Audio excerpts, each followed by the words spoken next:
Aujourd'hui, on se retrouve chez Canatrac, concessionnaire Kubota, qui va te montrer comment bien entretenir ton tracteur. Hey, tu vas voir que quand tu le sais, c'est un vrai jeu d'enfant. Viens, on va rencontrer nos spécialistes. Bonjour, je suis Alexandre, mécanicien chez Canatrac.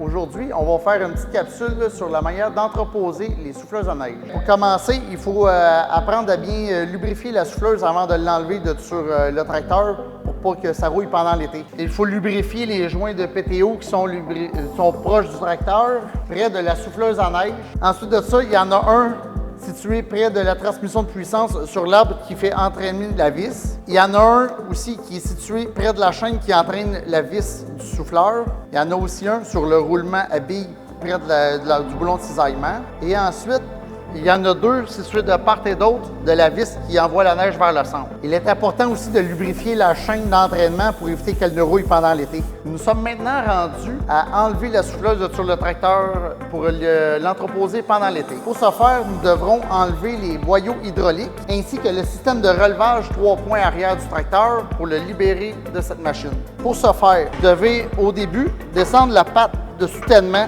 pour le soutenir quand il sera démonté du tracteur. Ensuite, vous devez dévisser le 3e point de sorte à ce que les ancrages soient libres. Ensuite, il faut baisser le relevage du tracteur pour que le pied puisse toucher le sol. Et ensuite, enlever les deux autres maintiens. La prochaine étape est d'enlever le joint de PTO qui sert de transmission de puissance.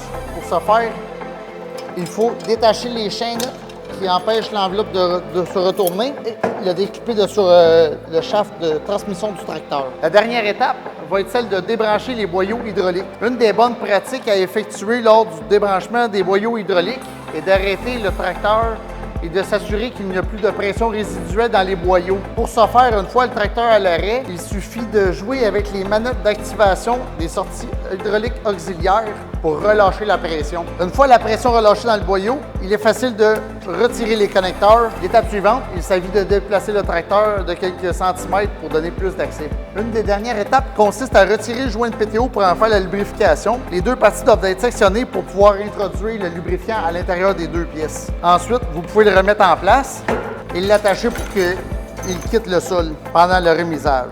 C'est simple de travailler avec les spécialistes de chez Canatrac. Si tu as des questions, n'hésite pas à les contacter.